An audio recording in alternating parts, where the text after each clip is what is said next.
Podcast by Jasara Harja.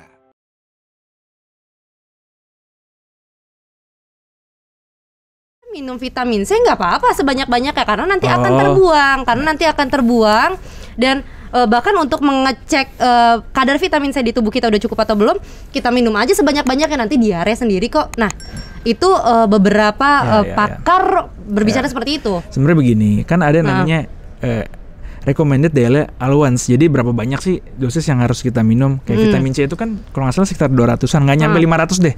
Laki-laki perempuan beda, tapi nggak nyampe 500. Let's say kita makan 500 itu cukup sehari sebenarnya. Yang penting tidur cukup dan lain-lain. Kalau dia makan terlalu banyak, memang vitamin B dan C itu dieliminasi di ginjal. Tapi kalau kebanyakan, nanti urin kita terlalu asidik atau terlalu asam, ada batu-batu tertentu menjadi lebih cenderung untuk menggumpal dan membeku di situ jadi batu ginjal. Ini realita ada teman saya, ya kolega lah gitu.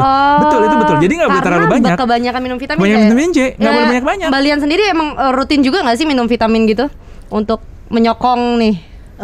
Bolong-bolong, Mbak. Bolong-bolong juga ya. Karena aku juga takut sih, Dok. Ada yang ngomong seperti itu, jadi aku kayak pengen ngikutin tapi takut juga deh, kasihan badan. Pengennya yang natural-natural aja nggak sih, Mbak? Madu gitu ya. Enggak, sejauh ini memang belum ada bener-bener suplemen yang menghambat COVID itu belum ada. Tapi secara umum meningkatkan stamina tubuh boleh. Tapi yang lebih penting lagi istirahat cukup. Olahraga 3-4 kali seminggu boleh, durasi setengah jam. Mau minum vitamin D boleh. Kalau nggak mau minum vitamin D, olahraga aja di kena sinar matahari jam 9 pagi 15 menit. Itu cukup. Kalau nggak jalan nih kantor turun nyari, itu cukup sebenarnya. Itu terus tidur. Dan banyakan main handphone. Orang sekarang begadang tengah malam udah nyampe rumah. Iya benar. Itu imunnya jadi terpengaruh ya.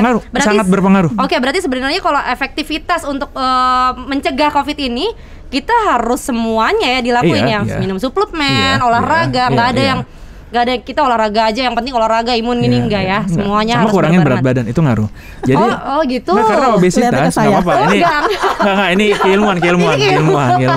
Jadi orang yang obes itu cenderung untuk severe, kondisi COVID itu severe 2-3 kali tergantung derajat obesitasnya. Tapi itu ngaruh. Jadi memang kalau bisa sih ya stamina, sekalian olahraga, sekalian ngurusin berat badan, makan yang sehat, tidur yang cukup. Dan harus happy ya. Iya, nggak usah stres, biasa aja. Biasa. Kalau tentang obat herbal itu gimana tuh, Dok? Kan banyak nih sekarang obat-obat herbal yang dikonsumsi. Belum ada yang terbukti. Belum ada evidence-nya. Belum ada sama sekali. Situs WHO, situs manapun belum ada. Tapi kalau mau diminum ya boleh, tapi jangan banyak-banyak selama itu tidak berbahaya. Tapi kalau mau, kan obat herbal kan apa klaimnya? Kalau klaimnya menyembuhkan ya belum ada. Kalau klaimnya untuk menjaga stamina ya boleh saja. Itu kan kayak jamu aja. Minum jamu ya boleh. Tapi berarti tetap berpengaruh lah sama imun tubuh kita gitu ya. Berarti kan katanya kita juga harus minum madu rutin. Itu boleh juga aja. Boleh ya, Dok? Boleh, jangan banyak-banyak aja, secukupnya aja. Kan manis. Iya, semuanya nggak boleh terlalu banyak ya. Oke, ngomongin soal vaksin nih, Dok. Udah mulai rame ya vaksinnya, Mbak ya. Nah, itu gimana tuh, Dok? Emang kita wajib nggak sih sebenarnya vaksin atau ya udahlah gitu? Gimana tuh, Dok? Gini, konsepnya pandemi ini akan selesai ketika kekebalan populasi itu terbentuk. Itu konsepnya. Minimal 80% misalnya. Tergantung, ada perhitungannya. Ada yang let's say 70% populasi ini harus punya kekebalan supaya dia tidak tertular.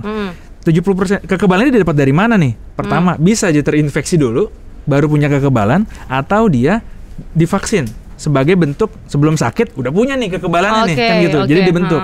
Nah, kalau kita ngarepin tanpa vaksin kekebalan ini terbentuk, kan harus ada korban tadi kan 2% tadi. Jadi misalnya 200 juta orang terinfeksi, 2%-nya akan meninggal kan? Berapa banyak yang harus meninggal? Berapa puluh juta orang? Makanya sebelum korbannya banyak, ada vaksin. Nah, divaksin begitu. Nah, tapi kan kita harus tahu nih vaksinnya ini efektif apa tidak, berapa persennya, amannya bagaimana. Iya, itu gitu. gimana tuh, Dok? Aman. Kalau yang di Indonesia yang Sinovac ini, dia kan baru disuntikan bulan Agustus.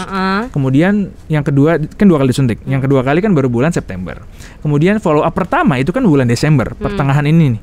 Baru jadi kayak baru 3 bulan kita ngeliat nih data 3 bulannya nih, gimana nih, efektif nggak? Itu kan berarti kan belum ada datanya. Tapi berarti kasihan dong orang-orang yang udah dicek duluan menjadi istilahnya percobaan gitu loh. Itu kan namanya clinical trial, semua juga begitu. Kalau kita minum paracetamol juga sebelumnya kan dulunya ada percobaan juga, maksudnya itu bagian dari percobaan. Yang penting kan ada tahap-tahapannya. 1, 2, uji klinis 1, 2, 3. Nah di uji klinis 1, 2 ini kan melihat keamanannya. Sejauh ini tidak ada yang berbahaya.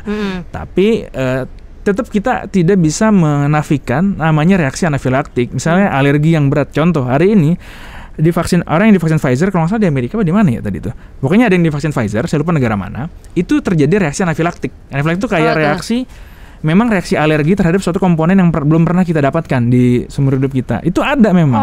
Tidak harus vaksin, semua obat juga ada yang begitu. Pernah lihat orang minum obat bibirnya merah-merah, pecah-pecah hebat. Itu ada. Maksudnya itu terjadi. Tapi jangan menjadi ketika habis vaksin begitu langsung pasti vaksin begini gitu. Itu kan kejadian kasuistik 1-2. Dia kan diuji.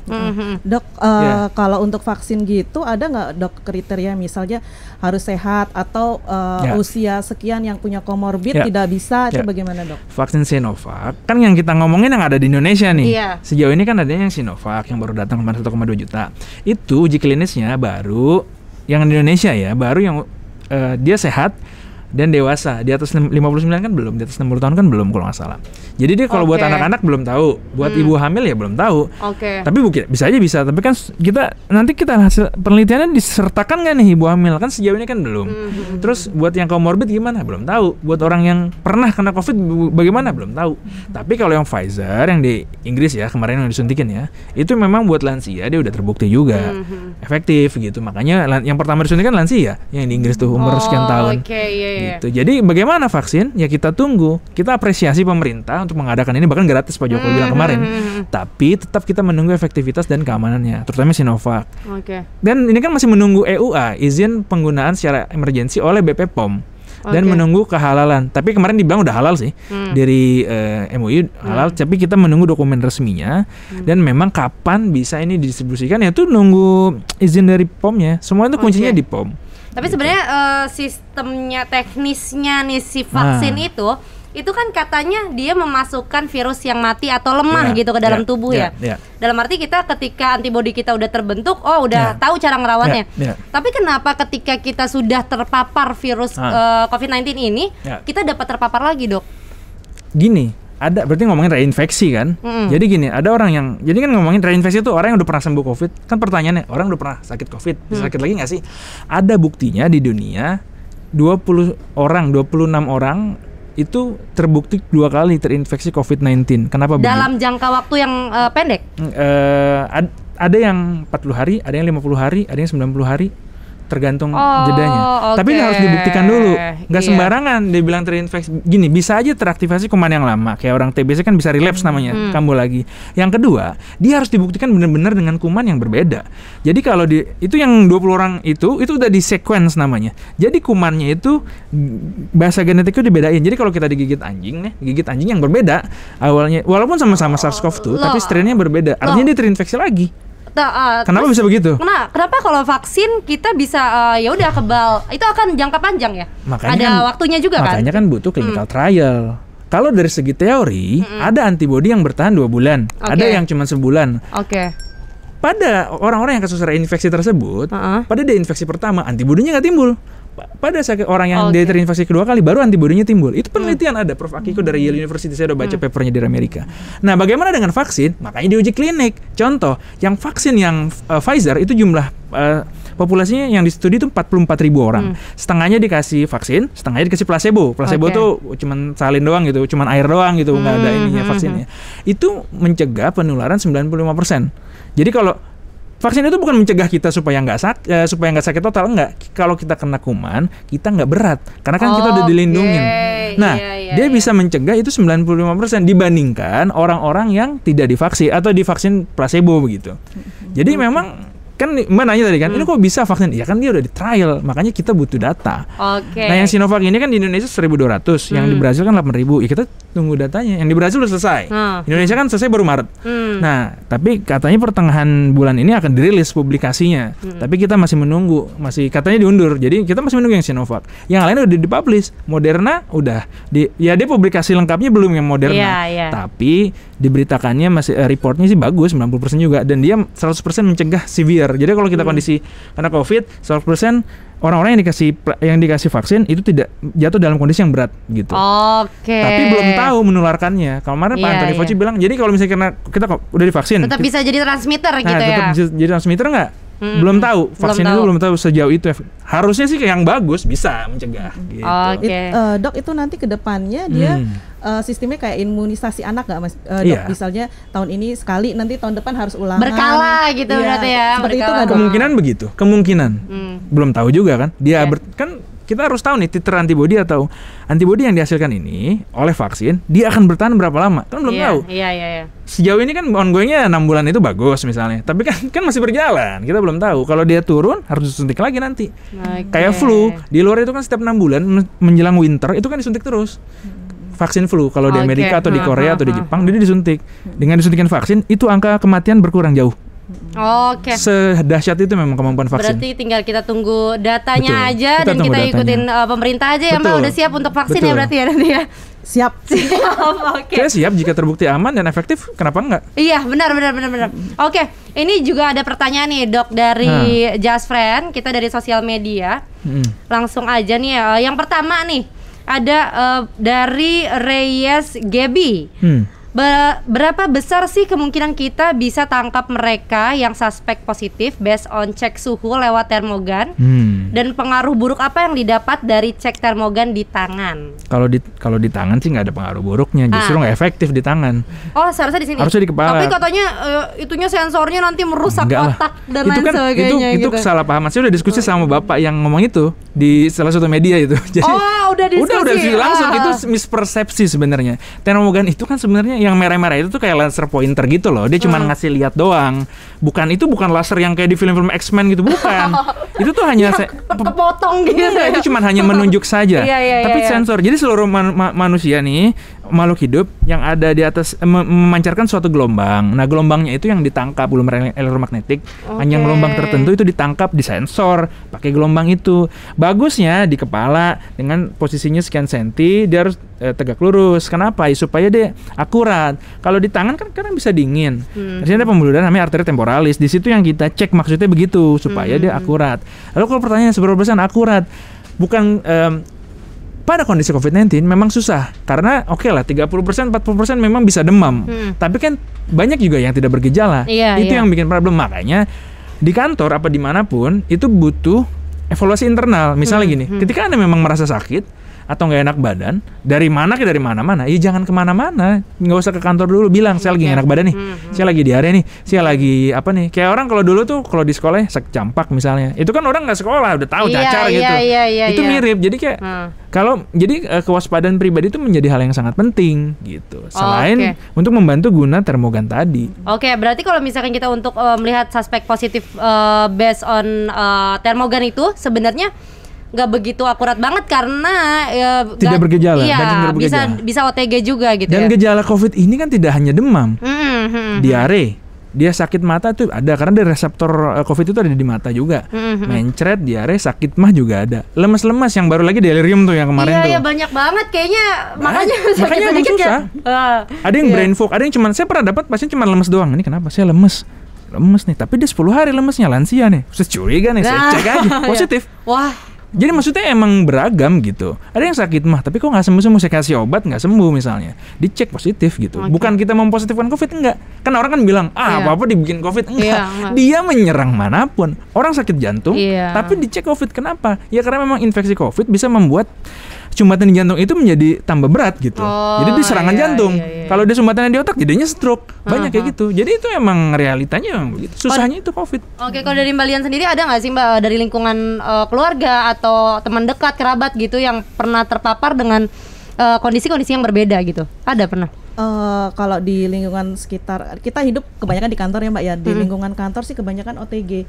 Teman-teman kita juga yang di seluruh Indonesia kebanyakan OTG semua Dok. Nah sekalian Dok mau nanya Dok, itu tadi kan yang Mbak bilang sudah divaksin aja kemungkinan bisa terkena lagi ya. Ini yang sebelum vaksin keluar ini ada yang sudah positif kemudian positif berulang. Terus kenapa bisa begitu Dok? Padahal dia pernah sudah di swab sudah negatif 2 kali dan kembali beraktivitas. Kemudian untuk yang sudah pernah positif begitu di rapid dia reaktif lagi Dok. Apakah sebaiknya tidak usah di rapid tapi langsung swab saja untuk pengecekan kesehatan tiap bulannya gitu, Dok. Jadi sebenarnya begini, kalau orang udah terinfeksi, rapid test antibody itu kan ngecek antibody. Antibody itu kan muncul pasca orang terinfeksi. Kita divaksin, yang diharapkan antibody muncul. Kita belum pernah divaksin, Mbak, tadi Mbak ini salah. Maksudnya kita nggak pernah divaksin gitu. Tapi dia sakit. Ketika dia sakit, dia rapid test antibody-nya positif, itu hal yang wajar dan itu yang kita cari memang, kekebalan itu yang memang kita cari. Nah, bagaimana kok dia bisa positif lagi? Yang tadi saya bilang, CDC tidak menyarankan ketika dia awalnya COVID nih misalnya, bulan November tanggal 10 dia positif COVID. Itu selama 3 bulan ke depan disarankan tidak diulang lagi cek PCR sebenarnya. Kecuali dia bergejala. Jadi dia demam lagi tiba-tiba. Jadi udah sembuh nih, udah pulang dari rumah sakit atau pulang karantina, terus tiba-tiba dia bergejala lagi. Gejalanya itu tadi bisa demam, bisa tiba-tiba dia kok mencret, tiba-tiba dia apa? Boleh tuh di swab lagi. Atau ya gejala-gejala yang khas begitu. Kok dia batuk lagi, demam lagi, ingusan lagi, misalnya mampet lagi, itu boleh di swab lagi.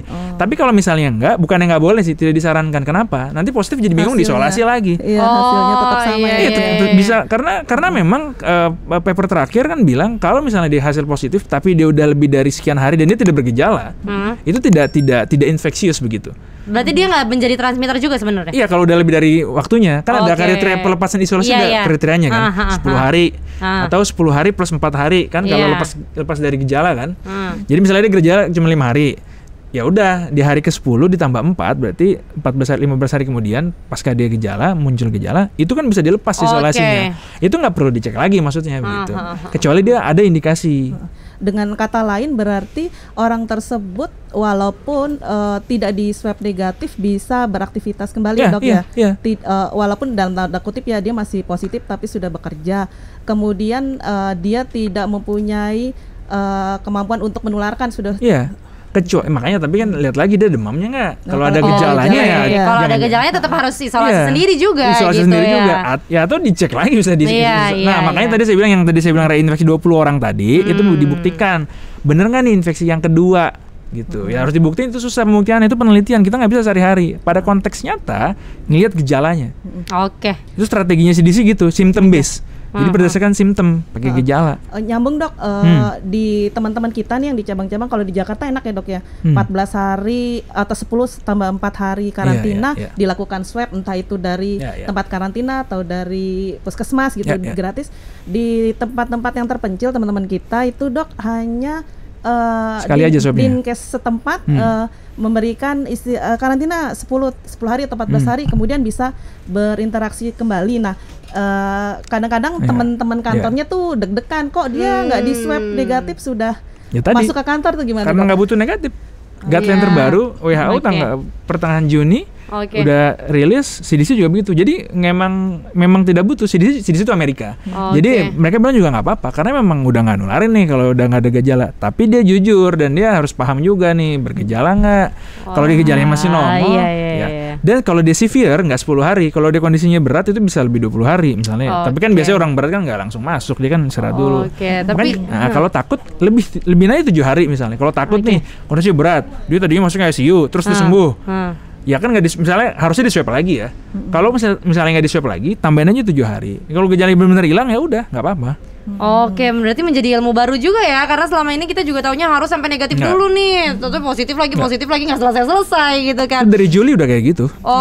Begitu tuh Just Friend tuh, mungkin itu informasinya banyak banget yang bisa didapat dan kita juga harus lihat dari pakar-pakar yang memang menangani COVID ya, Dok, yang jangan asal dari berita yang hoax dan lain sebagainya. Oke, kita next question nih, ada dari GLHPS. Terus paling kalau COVID ini target utamanya apa, selalu menyerang? Jadi dia selalu menyerang pernafasan, bagian pernafasan kalau COVID. Nah, dia ini ngerokok, Dok, gitu. Jadi ada nggak sih saran dan tipsnya gitu kalau misalkan kenapa-napa atau gimana tuh bakal jadi lebih berat nggak gitu? Nah, pertama kalau bisa sih berhenti ngerokok. Dokter tetap nyaranin akan berhenti merokok. Yang kedua mau gimana pun, no offense. Yang kedua, ya no offense betul. Yang kedua, orang yang merokok itu parunya udah punya problem. Sebelum dia kena COVID, apalagi kena COVID. Itu logikanya begitu aja. Jadi memang udah ada papernya, udah jelas banget penelitian orang yang merokok risiko untuk sakit yang berat ketika dia kena COVID itu 2 kali sampai 3 kali lipat itu udah ada. Itu lebih berat lagi, berapa kali lipat lebih berat ya. Karena dia emang ini ada gangguan pasti. jawabannya udah cukup itu nih Just Friend. Jadi benar-benar harus lebih dipikirkan lagi apakah kita sebenarnya harus berhenti gitu atau bagaimana. Pelan-pelan. Saya nggak nyaranin orang rokok tuh langsung berhenti enggak. Sekarang kan susah juga, pelan-pelan. Tapering dose aja pelan-pelan lama-lama bisa berhenti. Banyak udah berhasil kok, saya motivasi. Kayak gitu. Oke, kita next question nih. Ada dari Ivan Johannes. Dok, sebenarnya berdasarkan data, sumber terbanyak dari penyebaran COVID itu dari mana ya? Seandainya kafe, kita harus menanggapinya gimana? Bener nggak sih nggak boleh ke kafe atau boleh aja ke sana dengan menggunakan protokol kesehatan? Nah, gimana tuh? Kalau kafenya ruangan tertutup, yang tadi saya ceritain tuh yang itu contoh Starbucks Korea ya, itu kan bisa aja ketularan dan banyak. Masalahnya di Indonesia kan nggak langsung dicek, jadi kan nggak punya tuh data. Tapi kalau ketularan ada di warung aja kan ada, di Jogja, di Semarang, di Jawa Timur itu ada klaster warung. Di warung soto tularan itu beneran. Realitanya ada kok klaster warung gitu. Kalau kafe ada nggak? Ada banyak. Klaster warung rumah makan tuh ada. Berapa banyak di situ di kafe? Ya tergantung, kan nggak pernah dicek jadi nggak pernah tahu. Tapi kalau ada pasti ada. Nggak mungkin nggak ada. Case-nya banyak soalnya ketularan di situ. Saya sering kok, Dok, saya gimana nih, saya habis makan sama teman saya. Ya, teman saya habis nongkrong gitu bareng-bareng berlima, tapi ternyata dia positif COVID. Saya gimana ya? Anda swab lah. Berapa lama Anda makan? Saya makan ya namanya nongkrong 3 jam. Ya udahlah. Ya udah, harus dicek gitu. Harus dicek lah. Berarti mungkin Just Friend yang dari kemarin lagi ke tempat hiburan gitu tetap harus tempat hiburan apa nih? Kalau tempat hiburan malam ya, apalagi ruangan tertutup, ya itu nggak usah ditanya lagi, resiko kayak gitu. Karena udah pasti ngerokok. Oh iya, BTW Dok, kan banyak nih kalau misalkan di kafe gitu kan ngerokok dan lain sebagainya. Apakah dari asap dan lain sebagainya, ya itu tuh jadi transmitter? Bisa. Oh, itu kan kayak orang nebulisasi, nebulisasi. Orang ngerokok kan nggak ada yang ditelan, habis dulu pasti dihembuskan. Emang pakai masker nggak? Jadi ya ada, pasti ada. Nggak mungkin nggak ada. Nggak mungkin nggak ada. Tapi kalau kita di depan orang merokok nih pakai masker itu tetap terlindung. Masker ini kan nggak 100%. Masker N95 yang buat tenaga medis aja itu makanya harus begini fit. Tapi dia N95 tuh 95%. Masih ada risiko 5%. Oh, N95 tuh 95%. Memblok partikel yang 0,3 mikron. Itu tuh ada artinya kan ada N5%-nya. Iya, ada N99, gitu. N95, apalagi masker bedah begini. Ini tuh itu cuma 6. Ini yang karet gini tuh cuma sekitar 60% doang. Ya tergantung, ada 50%. Artinya apalagi orang rokok ya enggak lah, itu resiko juga lah kayak gitu. Makanya jendela dibuka. Itu udah wajib banget itu jendela dibuka. Gimana kalau pakai AC? Ya udah berkala bukanya. Oke. Tapi pakai apa filter gimana, harus biaya lagi tuh. Wow, ternyata banyak banget ilmunya yang kita dapat ya Just Friend. Thank you so much, Dr. Fajri, Mbak Lian, thank you so much. Sama-sama. Wow, Just Friend, berarti kita memang tetap harus menjaga bagaimanapun caranya, tetap pakai masker, tetap lindungi keluarga ya, karena masker ini melindungi kita sendiri, melindungi orang lain juga ya, benar ya Dok ya. Dan juga harus tetap ikutin protokol-protokol dan dari pemerintah, anjuran-anjuran pemerintah gitu. Jangan asal lihat dari berita-berita itu bisa jadi hoax gitu. Oke, nggak kerasa nih Just Friend, kita udah 1 jam nih, hampir 1 jam mungkin ngobrol-ngobrol, seru banget, informasinya dapat banyak banget.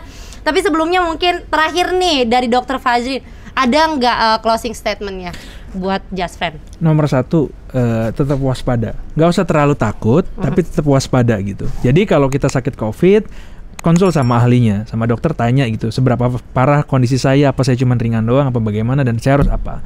Yang kedua, tetap harus waspada, jangan terlalu parno. Misalnya kita nih pakai masker satu ruangan, ventilasi diperbaiki. Kalaupun misalnya seseorang itu positif COVID, resiko penularan tuh relatif jauh lebih rendah gitu. Karena saya setiap hari kan nanganin COVID misalnya, saya anamnesis, saya bekerja di layanan primer. Jauh gitu, saya bikin jarak 2-3 meter, saya pakai masker, ruangan terbuka. Alhamdulillah sejauh ini swab saya masih negatif, dan ya maksudnya saya juga menjaga begitu. Artinya jangan terlalu khawatir gitu, tapi tetap harus waspada gitu. Jadi win-win solution ini supaya bisa produktif tapi juga tidak tertular. Itu menurut saya sih. Tetap jaga kesehatan, tadi yang udah dijelasin semuanya sih. Oke, mantap sekali Dr. Fajri. Mungkin dari Mbak Lian nih, ada nggak saran-saran atau closing statement? Saran-sarannya tetap gerakan 3M, mencuci tangan, menggunakan masker dan menjaga jarak, dan juga jangan lupa perilaku hidup sehat sehari-hari. Oke, itu dia Just Friend. Wah, keren banget ya. Thank you so much Dr. Fajri sekali lagi dan Balia. Semoga bermanfaat. Bisa banget dicontoh dan ini banyak banget ilmunya. Thank you Just Friend yang udah nonton. Aku Lulu Praidar, pamit undur diri. Bye-bye. Bye.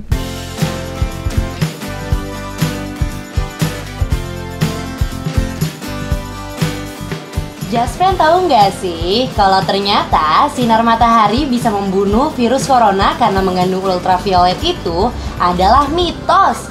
Faktanya, tak ada bukti sinar ultraviolet bisa mematikan corona. Sinar matahari hanya berguna untuk produksi vitamin D di dalam tubuh yang hanya bisa meningkatkan daya tahan terhadap serangan virus. Wah, Just Friend, ternyata corona menyebar lewat sinyal telepon seluler itu adalah mitos. Faktanya, corona menyebar lewat droplet. Sejauh ini, tak ada ditemukan virus yang bisa menyebar lewat sinyal telepon seluler. Jadi, nggak usah takut lagi ya, Just Friend. Katanya virus dapat ditularkan melalui pandangan mata. Tapi ternyata itu adalah mitos, Just Friend. Tak hanya melalui udara, virus corona juga dikabarkan dapat menular melalui pandangan mata dari pasien yang terinfeksi positif kepada orang lain. Tapi, menurut Dr. Elina Burhan, virus tidak dapat menular melalui pandangan mata. Siapa nih Just Friend yang beralasan minum alkohol karena katanya dapat mencegah penularan corona? Itu ternyata mitos. Faktanya, konsumsi alkohol tak terbukti bisa mencegah corona. Alkohol hanya disarankan sebagai bahan hand sanitizer untuk mencuci tangan ketika tak ada akses untuk air dan sabun. Hayo, siapa yang mau liburan ke pantai? Katanya air laut bisa membunuh virus corona. No, ternyata tidak. Itu adalah mitos. Faktanya, orang tetap bisa tertular corona ketika berenang di laut atau piknik di pantai dengan orang lain yang positif COVID-19. Just Friend, jadi hati-hati ya yang mau berlibur ke pantai. Selamat liburan!